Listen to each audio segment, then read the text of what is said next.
Share बाजारों में मंगलवार को उतार चढ़ाव भरे कारोबारी सत्र के बाद तेजी आई। बैंकिंग और धातु शेयरों में खरीदारी की वजह से इक्विटी बेंचमार्क सूचकांक सेंसेक्स और निफ्टी बढ़त के साथ बंद हुए। भारत और यूरोपीय संघ द्वारा एक ऐतिहासिक मुक्त व्यापार समझौते पर हस्ताक्षर करने की घोषणा के बाद मजबूत वैश्विक संकेतों और आशावाद से भी बाजार को समर्थन मिला। इसे मदर ऑफ ऑल डील्स यानी सबसे बड़ा व्यापार समझौता बताया जा रहा है। ये समझौता वैश्विक व्यापार में आई बाधाओं के बीच हुआ है और इसे निवेशकों के मनोबल के लिए सकारात्मक दीर्घकालिक बढ़ावा देने वाला माना जा रहा है। The India-EU trade deal obviously comes as some comfort to India and definitely builds on the pressure on the Trump administration, which is negotiating trade deal with India.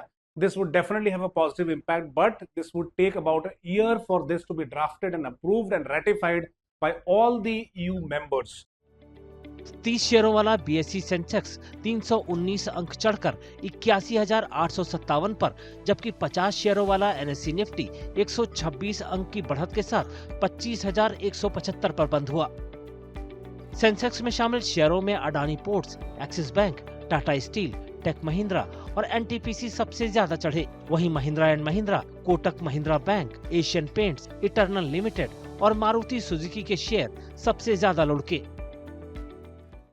FIs have continued to do short selling, heavy quantities of short selling. The short covering or short covering on the future side of it, on the derivative side from the FIs would possibly come only once the trade negotiation between US and India goes through, or there is a possibility of full stoppage, almost the war between Russia and Ukraine comes to a full screeching stop. Then only we can see some respite here. Indian markets are also preparing for volatility from the budget, and usually you'll see that markets in India VIX are volatile before the budget day, which is on 1st of Feb.